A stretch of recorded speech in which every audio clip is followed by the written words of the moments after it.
mindfulness-based stress reduction orientation video. My name is Jessica Frank. I am the Biological Medicine Program Manager at the Marion Institute, and I'm also a certified mindfulness-based stress reduction teacher. And so today I'm hoping that this video will help you get a sense of what to expect from the mindfulness-based stress reduction course and help prepare you for making the choice of whether or not to take the course. So you can think of this video as being kind of divided into 5 different sections. The first section is a short practice that you and I will do together. Next, I'll talk about the history of mindfulness-based stress reduction. I'll talk also a little bit about the definitions of mindfulness and meditation. We'll talk a lot about what to expect from the course, sort of the nuts and bolts of MBSR. And finally, a few considerations that you might want to think about before starting in on the MBSR course. So let's do a short practice together.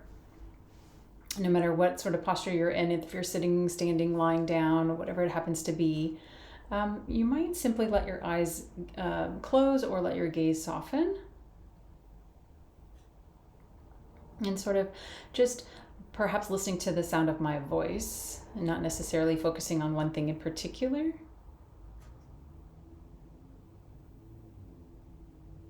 And so you might become aware of the space that you're in, some sounds that you might be hearing in your space. You might even become aware of smells.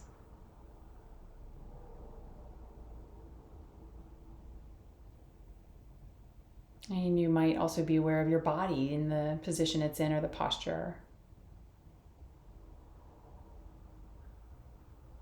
And at some point, you might also know that your mind is thinking. Thoughts are coming and going. But see if you can kind of direct your attention or maybe perhaps move your awareness so that you can feel your body breathing. You're breathing right now in this moment as well. It's not often that we focus on our breath, even though it happens sort of in the background all day long.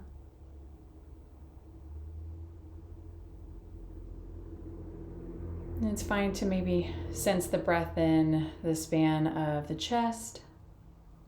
You might feel it in the belly. You might even notice it in the nostrils.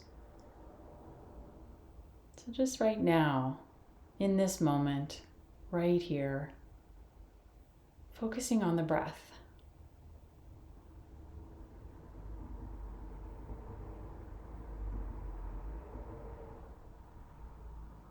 You might even sense it in the shoulders, or perhaps even right above the upper lip, a flow of air.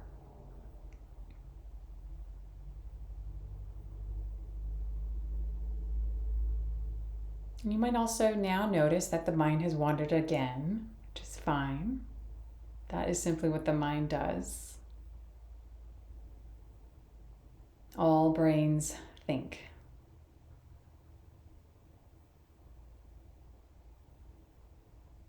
And so when that happens and we become aware of it, that is actually really the key moment of mindfulness, is choosing what to do next so we can return our focus or sort of escorting our mind back to the breath that's already happening in our bodies.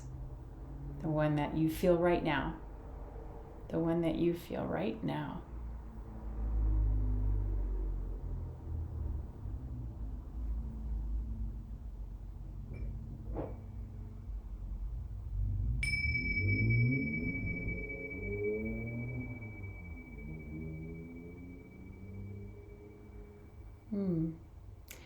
And so that is essentially the practice of mindfulness. So if this is your first time meditating, then congratulations, you did it. This is the foundation of MBSR, taking our present moment awareness and expanding upon that. And so let me go into the history of MBSR. Back in 1979, a man by the name of Jon Kabat-Zinn, who was a biologist and studying in UMass Medical School. He was also a practitioner of yoga and mindfulness on his own. And what he decided to try is that he was aware that mindfulness and meditation and yoga and these contemplative practices that he was doing were kind of based in the foundation of relieving suffering. And so he thought while he was there at the UMass School of Medicine studying in this format, he knew that there was a lot of suffering around him. He had this revolutionary idea of bringing and teaching these contemplative practices of awareness, meditation, and mindfulness into this environment. And from 1979, he established the Center for Mindfulness, and it has now been taught all over the world. It has been taught to tens of thousands, if not hundreds of thousands of people globally, internationally, in all different environments. You'll see MBSR being taught not just in hospitals and clinics, but also in schools, in corporate environments, and to underserved populations and communities mostly at risk. Meditation is also taught in prisons and to groups of people who experience quite a bit of suffering, and still the impact is profound. And so let me define the term mindfulness. What is mindfulness? Mindfulness can be described as moment-to-moment non-judgmental awareness. Jon Kabat-Zinn's working definition of mindfulness is paying attention on purpose to the present moment non-judgmentally. So quite a few components there of what mindfulness is. So let's break it down. Moment-to-moment non-judgmental awareness. So moment-to-moment. We literally only have moments to live. We can only live in this one. Our minds are really skilled at thinking ahead into the future and reflecting back into the past. And sometimes that's really helpful, actually. So that's not necessarily a bad thing. It can become a bad thing if it takes you out of what it is that you're presently experiencing. And it becomes rumination, or it becomes something along the lines of living in the past, essentially, and not actually living in the present. And so moment to moment, this moment is the one we're living in, and mindfulness helps us expand out that area, essentially widening the bandwidth of now, so that we can spend more time in the present moment and less time reverse thinking in the past, or forward thinking in the future, and worrying, rumination and worry. So the non-judgmental part, yes, let's break that down too. So our minds are really also very skilled at judgment, wanting more of one thing if it's pleasant, and maybe perhaps wanting less of something else if it's unpleasant. So pushing things away to get rid of something that's negative or stressful, and wanting more, pulling in and gravitating towards the things that are pleasant and joyful, and experiencing pleasure. So for better or for worse, we're going to have both in our lives. We're going to have the pleasant things, and we're going to have the unpleasant things. And so how can we meet those with more balance, more harmony, more equanimity as they come around, as they arise, all on their own? There are certain ways in which we can position ourselves to experience more pleasant things, or maybe even position ourselves to not experience certain things at all if we choose to. But life is going to do what life is going to do, and things will show up unexpectedly. And so a mindfulness practice will help strengthen our capacity to be with the present moment, regardless of what shows up for us. And so that's the non-judgmental portion of the definition of mindfulness. And so the last part, the awareness part, the third portion, this is the what of mindfulness. We develop this knowing of being in the present moment, whether judgment is happening.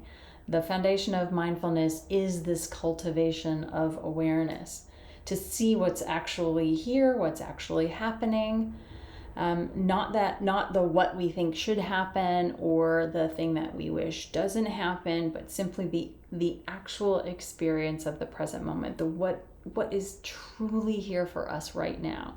This is awareness, and this is what we cultivate with mindfulness.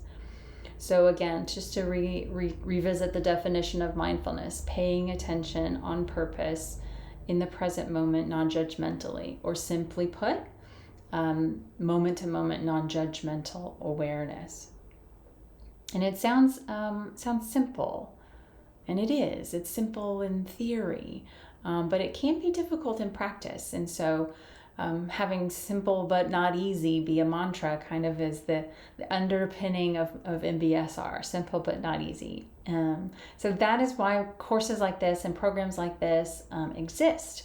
They exist to help us cultivate and grow and develop and strengthen our capacity for present moment non-judgmental awareness.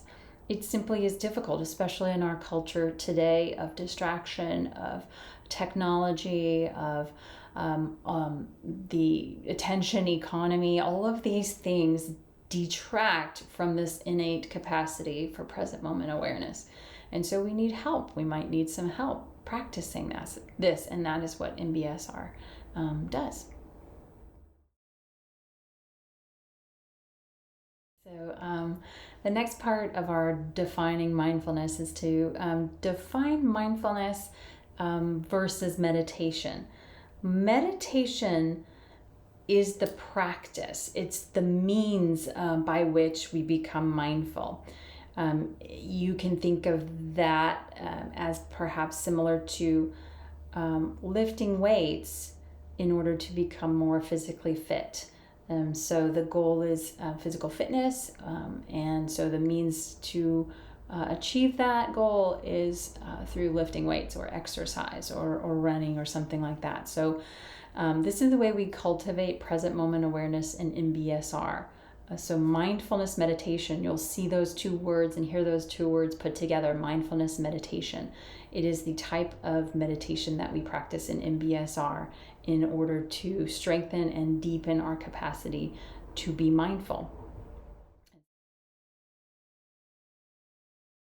So now moving into the fifth section, what to expect in an MBSR course. It's first to know that this course is highly experiential. That is the word of the day. So the vast majority of our time in class is practicing, actually doing these mindfulness exercises. We spend about 2/3 of each class each week in practices like meditation, formal meditation, and also mindful movement, which is simple yoga postures. We also do practices like mindful walking, exercises in mindful eating, mindful communication, and various other forms of practice that arise. So the focus is on this development, this strengthening of the capacity to becoming mindful. A smaller component of each class is didactic or educational in the form of presentations that I do or lectures that I give, and they are in service to support the work that we do in our practice. So they are small and short, and they are valuable information that talks about the way stress affects our body, the way mindfulness can mediate stressors, the way our autonomic nervous system responds to stress, and how to apply mindfulness tools and skills in our everyday life. So they're components that support the work that we do when we're practicing our meditation. Another significant portion of the class is dedicated to discussion, kind of a dialogue of sorts, where the participants in the class share how each mindfulness practice feels in their own body and in their own experience. This is interactive. This is the interactive component of the course. And so this isn't group therapy. In other words, nobody's put on the spot. Names are not called upon. It's strictly voluntary. You can take MBSR and for 8 weeks never say anything. That's okay. But it is encouraged that you participate in the dialogue and discussion. It makes for a very rich experience in the course. And what we're looking for when we have the dialogue and discussion portions in the class is more about how the experience felt for you in that in the moment, and less about the storytelling of maybe how you arrived to feel a certain way or to have a habit, and more about what's truly arising, what's truly in the present moment for you. And so we want to know your direct experience, what we call practice-focused comments, rather than storytelling. We want to hear, how did that meditation go for you? What difficulty may have arisen for you in that practice? Were you able to sit with an experience that was agitating or challenging for you? And if so, how? And were you able to stay present with the experience, perhaps cultivate a different relationship with it? So that's the way we dialogue, and that's the way we have our discussions in MBSR, and that's helpful to know. So just to reiterate those components of class, so primarily the vast majority is in practice with mindfulness meditations of all kinds. And then also the second component, less of that, is the didactic presentations. And then a larger component is the in interactivity, the interactions and conversations that we'll have with each other.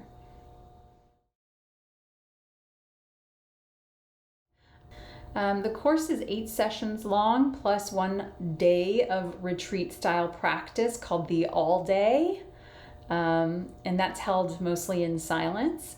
We meet every week for roughly 2.5 hours each week, and you'll want to check the online schedule to see what's upcoming, the spring MBSR as well as the fall MBSR. So typically between weeks 6 and 7 is the all-day practice. And this is a retreat-style practice. Typically we hold those on a Saturday.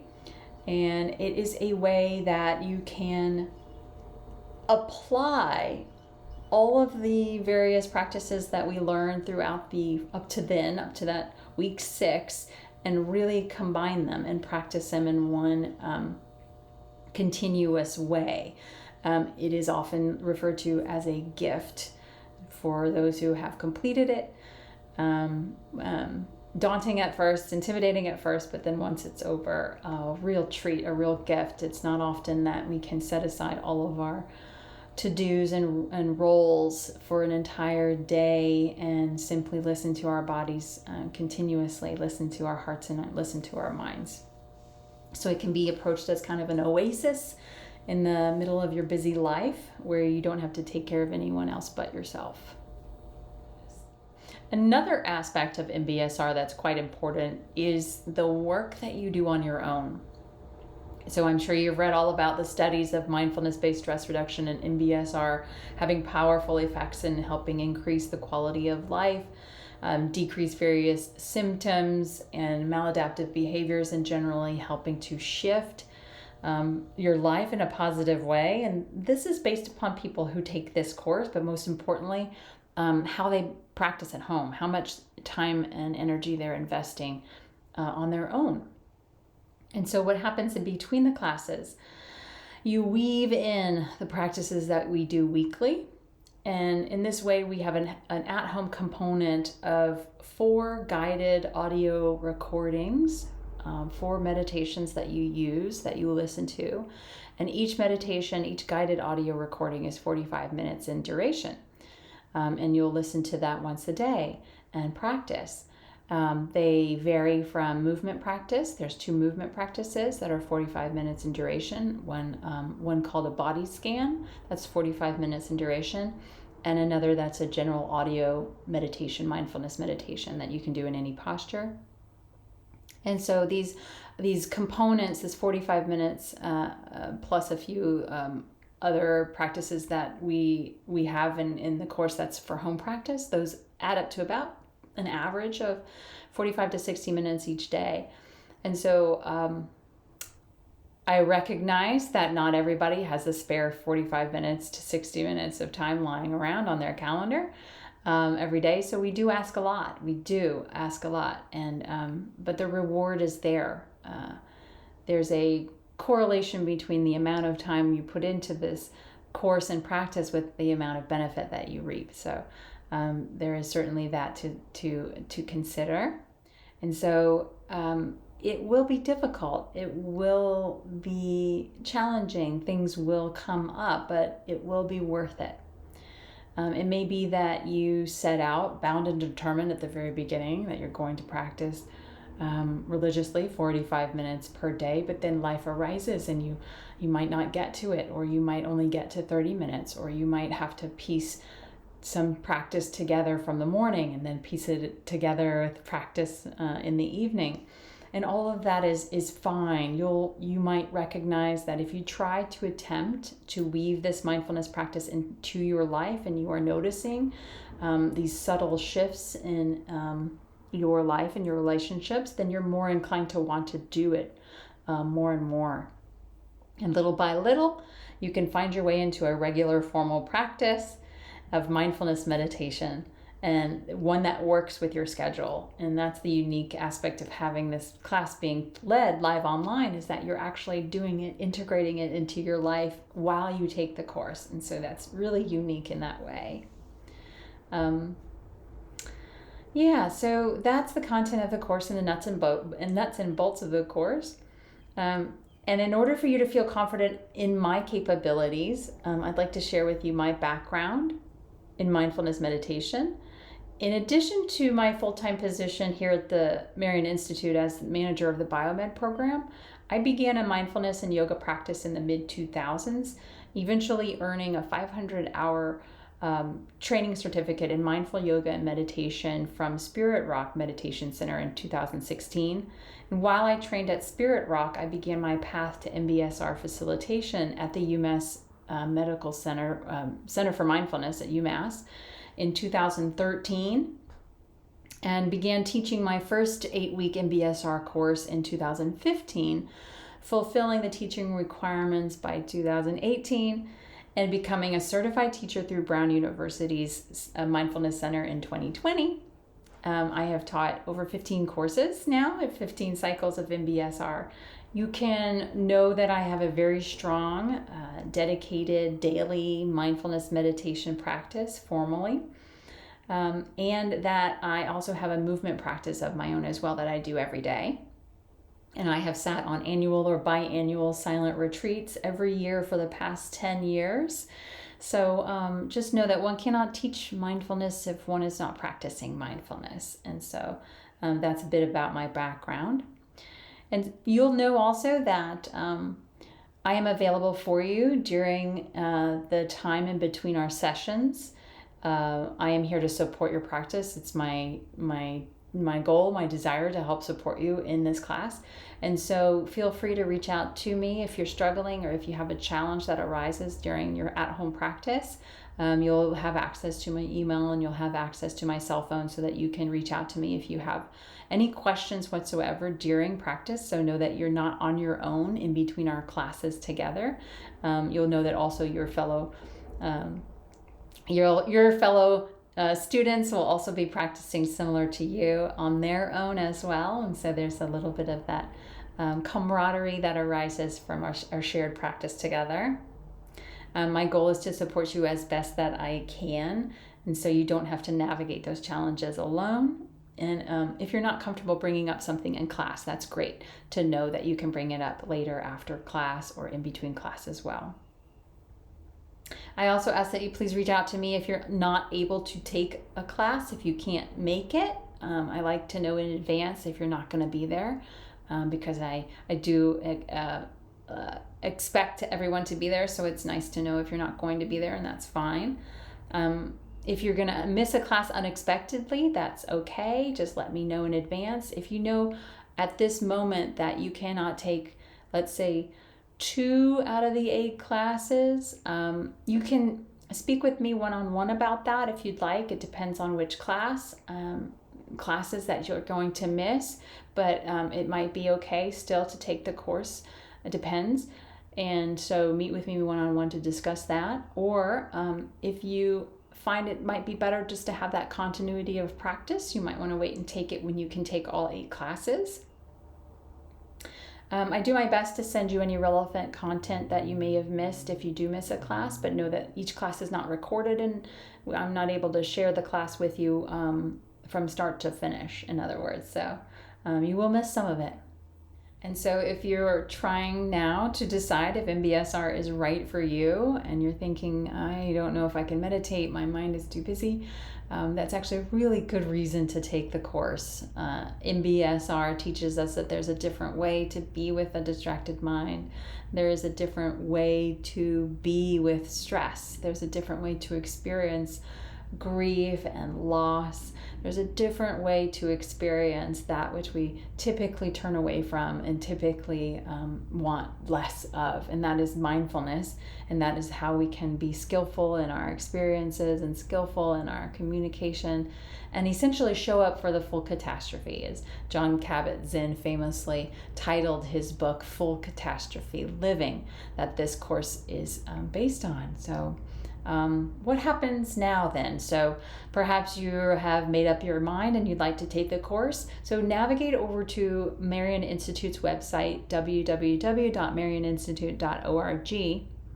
Click on the MBSR course button, and that will take you to an intro page, and then click register or sign up, learn more, and then from there go ahead and click the button to purchase. And after that, you'll get a questionnaire. The questionnaire is an opportunity, and it fulfills a requirement of the course for me to learn a little bit about you particularly, and then you and I will get together for a 10-minute phone call where you can ask specific questions based on your current situation. Yes, your situation and specific to your life and what it is you'd like to get out of this course, this program. So before I finish up, there's one story I'd like to share with you. As I was leading a 12-week mindfulness program at a county jail about 6 years ago or so, this was to women who were experiencing incarceration. As we gathered for our class, this one student shared an experience that she had while outside practicing a walking meditation in her free time on the yard. And this student had said that she stopped, she paused, she took a deep breath in, and as she exhaled, she slowly opened her eyes and she gazed out on the barbed wire, the razor wire, and the chain link wire. And she had this overwhelming sense of freedom. She said, an overwhelming sense of freedom came over me. And in this place, she said, I'm able to have freedom still. I'm still able to experience freedom, even though I am behind these bars.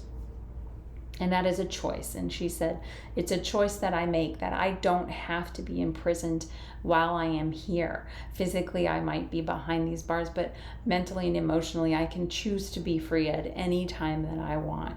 And so I choose to be free in this moment, right here, right now. And finally, one of my favorite quotes about meditation, it's a quote from Mark Twain. And he says, I've had a lot of worries in my life, most of which never happened. So again, this is a great opportunity for you, and I hope you join me in this next 8-week mindfulness-based stress reduction course. And have a great rest of your day. Take care.